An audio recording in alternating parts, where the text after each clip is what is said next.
ನಮಸ್ಕಾರಗಳು. ನಾನು professor P M Chogla, writer, YouTuber and lecturer in economics. ಆತ್ಮೀಯ ವಿದ್ಯಾರ್ಥಿ ಮಿತ್ರರೇ, ಇವತ್ತು ನಾವು ಚರ್ಚೆ ಮಾಡ್ತಕ್ಕಂಥ ಒಂದು ವಿಷಯ BA 4ನೇ ಸೆಮಿಸ್ಟರ್ ಮಾನವ ಸಂಪನ್ಮೂಲ ನಿರ್ವಹಣೆ, ಮುಖ್ಯವಾಗಿ SEC ವಿಷಯಕ್ಕೆ ಸಂಬಂಧಪಟ್ಟಿರ್ತಕ್ಕಂಥದ್ದು. SEC ಅಂತಂದರೆ ಸ್ಕಿಲ್ ಎನ್ಹಾನ್ಸ್ಮೆಂಟ್ ಕೋರ್ಸ್ ಅಂಥೇಳಿ ಈ ಒಂದು ಕೋರ್ಸನ್ನು BA 4th ಸೆಮಿಸ್ಟರ್ CBCS ಕಲಿತಕ್ಕಂತಹ ವಿದ್ಯಾರ್ಥಿಗಳಿಗೆ CBCS ಪಠ್ಯಕ್ರಮಕ್ಕೆ ಅನುಗುಣವಾಗಿ ಓದ್ತಕ್ಕಂಥ ವಿದ್ಯಾರ್ಥಿಗಳಿಗೆ ಅಳವಡಿಕೆ ಮಾಡಿರ್ತಕ್ಕಂಥ ಒಂದು ಪಠ್ಯಕ್ರಮ ಮಾನವ ಸಂಪನ್ಮೂಲ ನಿರ್ವಹಣೆ. ಇದಕ್ಕೆ ಸಂಬಂಧಪಟ್ಟಿರುವಂತಹ ಯೂನಿಟ್ ವೈಸ್ ಇಂಪಾರ್ಟೆಂಟ್ ಕ್ವೆಶನ್ಸ್ ಅಥವಾ ಮಹತ್ವದ ಪ್ರಶ್ನೆಗಳನ್ನು ಇವತ್ತು ಚರ್ಚೆ ಮಾಡೋಣ. Dear students, in this video I am going to discuss on human resource management. This subject offered to BA 4th semester students who are studying as a CBCS students. Then this subject also called as SEC subject. It means in this SEC category there are many subjects, depends on college and university, but especially most of the students who have selected this one. Okay, so skill enhancement course, that is human resource management subject. Okay friends, already you know that why I am giving important questions for you, because of to remove the confusion from the students' mind and to prepare the students for better upcoming examination and to understand and remember the content and to understand the mistakes may happen in the examination and to gain good marks. Okay, ಆತ್ಮೀಯ ವಿದ್ಯಾರ್ಥಿ ಮಿತ್ರರೇ, ತಮ್ಮಲ್ಲಿನ ಗೊಂದಲಗಳನ್ನು ನಿವಾರಣೆ ಮಾಡೋದು, ಬರ್ತಕ್ಕಂಥ ಪರೀಕ್ಷೆಗಳಿಗೆ ಉತ್ತಮವಾಗಿ ತಯಾರಿ ಮಾಡೋದು, ಆಮೇಲೆ ಓದಿರ್ತಕ್ಕಂಥ ಕಂಟೆಂಟನ್ನು ಎಲ್ಲ ನೆನಪಿಟ್ಕೊಳ್ತಕ್ಕಂಥದ್ದು, ಹಾಗೆಯೇ ಏನಪ್ಪ ಅಂದ್ರೆ ಪರೀಕ್ಷೆಯಲ್ಲಿ ಆಗಬಹುದಾಗಿರ್ತಕ್ಕಂಥ ಸಂಭವನೀಯ ಒಂದು ಸಮಸ್ಯೆಗಳನ್ನು ಅಥವಾ ಒಂದು ತಪ್ಪುಗಳನ್ನು ನಿವಾರಣೆ ಮಾಡಿಕೊಳ್ಳೋದು, ಆಮೇಲೆ ಏನಪ್ಪ ಅಂದ್ರೆ ಉತ್ತಮವಾಗಿರ್ತಕ್ಕಂಥ ಅಂಕಗಳನ್ನು ಪಡೀಲಿಕ್ಕೆ ಸಾಧ್ಯ ಆಗಬೇಕು ಅನ್ನುವಂಥ ನಿಟ್ಟಿನೊಳಗೆ ಈ ಒಂದು ಎಪಿಸೋಡನ್ನು ಮಾಡ್ತಾ ಇದ್ದೀನಿ. Well, dear students, we will begin the discussion. So I have covered here 2 marks, 5 marks and 15 marks questions. Okay, so first of all, as you know that in the syllabi there are there are 3 units. Okay, ಆತ್ಮೀಯ ವಿದ್ಯಾರ್ಥಿ ಮಿತ್ರರೇ, ಈ ಒಂದು ಪಠ್ಯಕ್ರಮದಲ್ಲಿ ಅಂದರೆ human resource management ಅಥವಾ ಮಾನವ ಸಂಪನ್ಮೂಲ ನಿರ್ವಹಣೆ, ಈ ಒಂದು ಪಠ್ಯಕ್ರಮದಲ್ಲಿ ಮುಖ್ಯವಾಗಿ ಏನಪ್ಪ ಅಂತಂದ್ರೆ ಎಷ್ಟು ರೀ 3 ಯೂನಿಟ್ಗಳನ್ನು ಅಥವಾ ಘಟಕಗಳನ್ನು ಇರ್ತಕ್ಕಂಥದ್ದು ನಾವು ನೋಡ್ತೀವಿ. ಈ 3 ಘಟಕಗಳಿಗೆ ಸಂಬಂಧಪಟ್ಟಿರುವಂತೆ 2 ಅಂಕ, 5 ಅಂಕ ಮತ್ತು 15 ಅಂಕಗಳಿಗೆ ಸಂಬಂಧಪಟ್ಟಿರ್ತಕ್ಕಂಥ ಅತಿ ಮುಖ್ಯ ಮತ್ತು ಸಂಭವನೀಯವಾಗಿರ್ತಕ್ಕಂಥ ಪ್ರಶ್ನೆಗಳನ್ನು ನಿಮ್ಮ ಮುಂದೆ ಇವತ್ತು ಕೊಡ್ತಾ ಇದ್ದೀನಿ. Okay, so first of all will discuss on unit number 1. Okay, 2 marks questions. Question number 1, ಮಾನವ ಸಂಪನ್ಮೂಲ ನಿರ್ವಹಣೆ ಎಂದರೇನು? What is human resource management? Second number, ಮಾನವ ಸಂಪನ್ಮೂಲ ನಿರ್ವಹಣೆ ಯಾವುದಾದರೂ 2 ಉದ್ದೇಶಗಳನ್ನು ತಿಳಿಸಿರಿ. State any 2 objectives of human resource management. Okay, ಇದರಲ್ಲಿನೇ ಇನ್ನೊಂದು ಪ್ರಶ್ನೆ ಕೇಳ್ಬೋದು, ಡಿಫೈನ್ ಹ್ಯೂಮನ್ ರಿಸೋರ್ಸ್ ಮ್ಯಾನೇಜ್ಮೆಂಟ್, ಮಾನವ ಸಂಪನ್ಮೂಲ ನಿರ್ವಹಣೆಯನ್ನು ವ್ಯಾಖ್ಯಾನಿಸಿ ಅಂಥೇಳಿ ಕೇಳ್ಬೋದು. Okay, then unit number 2 marks questions. Question number 3, ಮಾನವ ಸಂಪನ್ಮೂಲ ಯೋಜನೆ ಎಂದರೇನು? What is human resource planning? And 4th one, ಮಾನವ ಸಂಪನ್ಮೂಲ ಯೋಜನೆಯ ಯಾವುದಾದರೂ 2 ಉದ್ದೇಶಗಳನ್ನು ತಿಳಿಸಿರಿ. State any 2 objectives of human resource planning. And 5th one, ನೇಮಕಾತಿಯ ಅರ್ಥ ನೀಡಿರಿ. Give the meaning of recruitment. 6th one, ನೇಮಕಾತಿಯನ್ನು ವ್ಯಾಖ್ಯಾನಿಸಿ. Define recruitment. 7th one, ನೇಮಕಾತಿಯ ಮೂಲಗಳನ್ನು ತಿಳಿಸಿರಿ. State the sources of recruitment. Okay friends, unit number 3, 2 marks questions. Question number 8, ತರಬೇತಿ ಎಂದರೇನು? What is training? 9th one, ತರಬೇತಿಯನ್ನು ವ್ಯಾಖ್ಯಾನಿಸಿ. Define training. 10th one, ತರಬೇತಿಯ ಯಾವುದಾದರೂ 2 ಅವಶ್ಯಕತೆಗಳನ್ನು ತಿಳಿಸಿರಿ. State any 2 requisites of training. And 11th one, ನಿರ್ವಹಣಾ ಅಭಿವೃದ್ಧಿಯನ್ನು ವ್ಯಾಖ್ಯಾನಿಸಿರಿ. Define development management.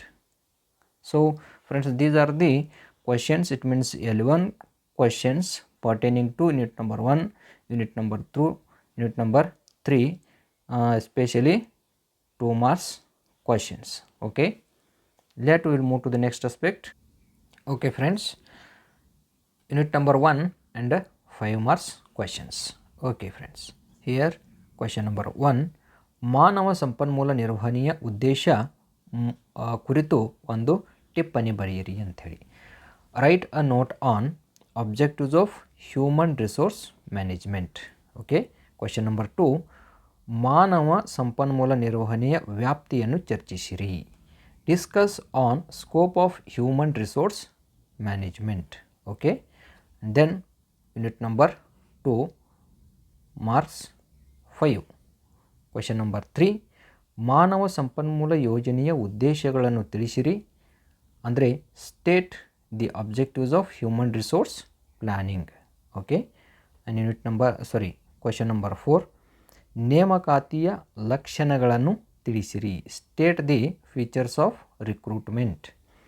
And question number 5, ನೇಮಕಾತಿ ಮೂಲಗಳನ್ನು ಕುರಿತು ಒಂದು ಸಂಕ್ಷಿಪ್ತ ಟಿಪ್ಪಣಿ ಬರೆಯಿರಿ. Write a short note on sources of recruitment. Okay friends, unit number 3, 5 marks questions. Question number will be continued, that is 6th one. And ತರಬೇತಿಯ ಲಾಭಗಳನ್ನು, ಮಹತ್ವವನ್ನು, ಅನುಕೂಲತೆಗಳನ್ನು ಯಾವುದೇ ಕೇಳಬಹುದು. ತರಬೇತಿಯ ಲಾಭಗಳನ್ನು ತಿಳಿಸಿರಿ ಅನ್ನಬಹುದು. ತರಬೇತಿ ಲಾಭಗಳನ್ನು ಚರ್ಚಿಸಿರಿ ಅಂತಲೂ ಕೇಳಬಹುದು. ಆಮೇಲೆ ತರಬೇತಿಯ ಮಹತ್ವವನ್ನು ಚರ್ಚಿಸಿರಿ, ವಿವರಿಸಿರಿ ಅಂತಲೂ ಕೇಳಬಹುದು. ತರಬೇತಿಯ ಅನುಕೂಲತೆಗಳನ್ನು ವಿವರಿಸಿರಿ, ಚರ್ಚಿಸಿರಿ, ತಿಳಿಸಿರಿ ಅಂತ ಕೇಳ್ಬೋದು. ಸೊ ಇಲ್ಲಿ ಏನಪ್ಪ ಅಂತಂದ್ರೆ ನೀವು ಯಾವುದೇ ಕೇಳಿದ್ರೂ ಕೂಡ ಬರಲಿಕ್ಕೆ ಸಾಧ್ಯ ಆಗಬೇಕು.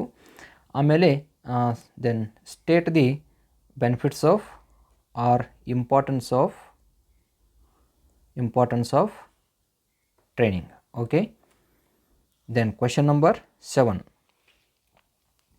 ತರಬೇತಿ ಮತ್ತು ಶಿಕ್ಷಣದ ನಡುವಿನ ವ್ಯತ್ಯಾಸಗಳನ್ನು ಪಟ್ಟಿ ಮಾಡಿರಿ.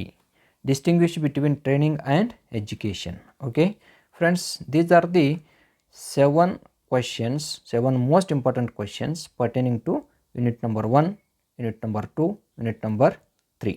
Okay, so let we move to the next aspect, that is 15 mark section, unit number 1, question number 1. Then here ಮಾನವ ಸಂಪನ್ಮೂಲದ ಕಾರ್ಯಗಳನ್ನು ಕುರಿತು ವಿವರಿಸಿರಿ. Most important question. Explain about functions of human resource. Then number 2, ಮಾನವ ಸಂಪನ್ಮೂಲ ನಿರ್ವಹಣೆಯ ಉದ್ದೇಶಗಳು ಮತ್ತು ವ್ಯಾಪ್ತಿಯನ್ನು ವಿವರಿಸಿರಿ. Explain the objectives and scope of study of human resource management. Then unit number 2, 15 marks questions. Question number 3, ಮಾನವ ಸಂಪನ್ಮೂಲ ಯೋಜನೆಯ ಮಹತ್ವವನ್ನು ವಿವರಿಸಿರಿ. Explain the importance of human resource planning. Okay, then question number 4, ವೃತ್ತಿ ವಿಶ್ಲೇಷಣೆಯ ಮಹತ್ವವನ್ನು ಕುರಿತು ಒಂದು ಸಮಗ್ರ ಟಿಪ್ಪಣಿ ಬರೆಯಿರಿ. Because this is 15 marks question, you have to thoroughly or in detail write down. Okay, then write a detailed note on job analysis. Okay, then 5th one, ಮಾನವ ಸಂಪನ್ಮೂಲ ಆಯ್ಕೆ ವಿಧಾನಗಳನ್ನು ಕುರಿತು ವಿವರಿಸಿರಿ. Yes, explain about selection methods of human resource. Okay friends, then unit number 3 and 15 marks question. Question number will be continued. That is sixth one. ತರಬೇತಿ ಎಂದರೇನು? ತರಬೇತಿಯ ಮಹತ್ವವನ್ನು ಕುರಿತು ಚರ್ಚಿಸಿರಿ. What is training? Discuss on importance of training. Okay friends. And question number 7. ತರಬೇತಿ ಎಂದರೇನು? ತರಬೇತಿಯ ಅವಶ್ಯಕತೆಗಳನ್ನು. ಸೊ ಹಿಯರ್ ಮಹತ್ವ ಇದೆ, ಇಲ್ಲಿ ಅವಶ್ಯಕತೆ ಇದೆ. These are the synonyms. ಇದರಾಗೇನು ವ್ಯತ್ಯಾಸ ಏನು ಕಂಡು ಬರೋಂಗಿಲ್ಲ. ಬಟ್ ವಿದ್ಯಾರ್ಥಿಗಳು ಕನ್ಫ್ಯೂಷನ್ ಮಾಡ್ಕೊಳ್ತಾರೆ. ಇಲ್ಲಿ ಇಂಪಾರ್ಟೆನ್ಸ್ ಕೇಳಿದ್ದಾರೆ ಮತ್ತು ಇಲ್ಲಿ ನೀಡ್ಸ್ ಕೇಳಿದ್ದಾರೆ, ಅಥವಾ ಏನು ರಿಕ್ವೈರ್ಮೆಂಟ್ ಇದೆ ಅಂತಕ್ಕಂಥದ್ದು. What we have to undergo for training. ತರಬೇತಿಗೆ ಯಾಕೆ ಹೋಗಬೇಕು ಅನ್ನುವಂಥದ್ದನ್ನು ಕುರಿತಾಗಿ ಅವ್ರದ್ದು ಕೇಳೋ ಉದ್ದೇಶ ಇರ್ತದೆ. ಸೊ ಇನ್ಸ್ಟೆಡ್ ಆಫ್ ಮಹತ್ವ ಅಥವಾ ಮಹತ್ವದ ಸ್ಥಾನದಲ್ಲಿ ಅವಶ್ಯಕತೆ ಕೇಳ್ಬೋದು, ಅವಶ್ಯಕತೆ ಸ್ಥಾನದಲ್ಲಿ ಮಹತ್ವ ಕೇಳ್ಬೋದು, ಇಂಪಾರ್ಟೆನ್ಸ್ ಸ್ಥಾನದಲ್ಲಿ ನೀಡ್ಸ್ ಕೇಳ್ಬೋದು, ನೀಡ್ಸ್ ಸಂದರ್ಭದಲ್ಲಿ ಇಂಪಾರ್ಟೆನ್ಸ್ ಕೇಳ್ಬೋದು. Whatever may be, answer remains same. Okay. Then ಕುರಿತು ವಿವರಿಸಿರಿ. What is training? Discuss on needs of training. Yes. Then 8th one. ನಿರ್ವಹಣಾ ಅಭಿವೃದ್ಧಿಯ ತಂತ್ರಗಳನ್ನು ಕುರಿತು ವಿವರಿಸಿರಿ. Yes. Explain about techniques of development of management. 9th one. ಮಾನವ ಸಂಪನ್ಮೂಲ ನಿರ್ವಹಣೆ ಮತ್ತು ಮಾನವ ಸಂಪನ್ಮೂಲ ಅಭಿವೃದ್ಧಿ ನಡುವಿನ ವ್ಯತ್ಯಾಸ ತಿಳಿಸಿರಿ. Distinguish between human resource management and human resource development. S friends, these are the 9 questions pertaining to unit number 1, unit number 2, unit number 3 for 15 marks. 15 ಅಂಕಗಳಿಗಾಗಿ ಈ 9 ಪ್ರಶ್ನೆಗಳನ್ನು ಯೂನಿಟ್ ಘಟಕ 1, ಘಟಕ 2, ಘಟಕ 3ಗಳ ಮೇಲೆ ಕೇಳ್ತಕ್ಕಂಥ ಸಂಭವ ಇದೆ. ಆದ್ದರಿಂದ ಅಗದಿ ಬಹಳ ಕಡಿಮೆ ಪ್ರಶ್ನೆಗಳನ್ನು ನಾನು ಇಲ್ಲಿ ನಿಮ್ಮ ಮುಂದೆ ಇಟ್ಟಿದ್ದೇನೆ, ಪರಿಚಯ ಮಾಡಿದ್ದೇನೆ. ಸೊ ಇವುಗಳೆಲ್ಲವನ್ನು ಕೂಡ ಏನಪ್ಪ ಅಂತಂದರೆ ಒಂದಿಷ್ಟು ಬರ್ಕೊಂಡು ಈ ವಿಡಿಯೋವನ್ನು ಪುನಃ ಮನನ ಮಾಡಿ ಅಥವಾ ರಿವರ್ಸ್ ಮಾಡಿ ನೋಡಿಕೊಂಡು ನೀವೇನಪ್ಪ ಅಂತಂತಂದರೆ ಒಂದು ಕಡೆ ಬರೆದಿಟ್ಕೊಂಡು ಇವುಗಳ ಬಗ್ಗೆ ಒಂದಿಷ್ಟು ಫೋಕಸ್ ಮಾಡಿದ್ದೇ ಆದರೆ ನಿಮಗೆ ಸಾಕಷ್ಟು ಅಂಕಗಳನ್ನು ಪಡಲಿಕ್ಕೆ ಸಾಧ್ಯ ಆಗ್ತದೆ. ಸೊ ಇದಿಷ್ಟು ಏನಪ್ಪ ಅಂತಂತಂದರೆ ಇವತ್ತು ಚರ್ಚೆ ಮಾಡಬೇಕಾಗಿರ್ತಕ್ಕಂಥ ವಿಷಯಕ್ಕೆ ಸಂಬಂಧಪಟ್ಟಿರ್ತಕ್ಕಂಥ ಅಂಶ. And dear students, if you have any questions, doubts, please make comment. ಸಾಕಷ್ಟು ಜನ ಕಮೆಂಟ್ ಕೂಡ ಮಾಡ್ತಾ ಇದ್ದೀರಿ. ನಿಮ್ಮೆಲ್ಲರಿಗೂ ಕೂಡ ಧನ್ಯವಾದಗಳು. ಯಾಕಂತಂದರೆ ನಿಮಗೆ ಏನು ಅವಶ್ಯಕತೆ ಇದೆ ಅನ್ನೋದು ಅದು ಬಹಳ ಮುಖ್ಯ. ನಿಮ್ಮ ಅವಶ್ಯಕತೆಗೆ ತಕ್ಕ ಹಾಗೆ ಏನಪ್ಪ ಅಂತ ಚರ್ಚೆ ಮಾಡಿದರೆ ಅದು ನನಗೂ ಕೂಡ ಅನುಕೂಲ, ನಿಮಗೂ ಕೂಡ ಅನುಕೂಲ ಆಗ್ತದೆ. ನಿಮ್ಮ ಅವಶ್ಯಕತೆಗಳನ್ನು ಕಮೆಂಟ್ನಲ್ಲಿ ಬಹಳಷ್ಟು ಜನ ವಿದ್ಯಾರ್ಥಿಗಳು ತಿಳಿಸ್ತಾ ಇದ್ದಾರೆ. ತಮ್ಮೆಲ್ಲರಿಗೂ ಕೂಡ ಧನ್ಯವಾದಗಳು. ಆಮೇಲೆ ವಿದ್ಯಾರ್ಥಿಗಳು ಏನಪ್ಪ ಅದನ್ನು ಯಾರಾದರೂ ಸಬ್ಸ್ಕ್ರೈಬ್ ಆಗಿಲ್ಲ ಚಾನಲ್ಗೆ ಅಂತಂದರೆ ಹೊಸೊಬ್ಬರು ಇದ್ದರೆ ದಯವಿಟ್ಟು ಸಬ್ಸ್ಕ್ರೈಬ್ ಮಾಡ್ಕೊಳ್ಳಿ. ಲೇಟೆಸ್ಟ್ ಆಗಿರ್ತಕ್ಕಂಥ ವಿಡಿಯೋಗಳನ್ನು ನೀವು ಪಡೀಲಿಕ್ಕೆ ಆಲ್ ಅಂತ ಹೇಳಿ ಬೆಲ್ ಬಟನ್ ಮೇಲೆ ಕ್ಲಿಕ್ ಮಾಡಿ. ಆಮೇಲೆ hit the like button if you like this video. Okay friends, ತಮ್ಮೆಲ್ಲರೂ ಕೂಡ thank you very much for reading and watching the content. So wish you all the best.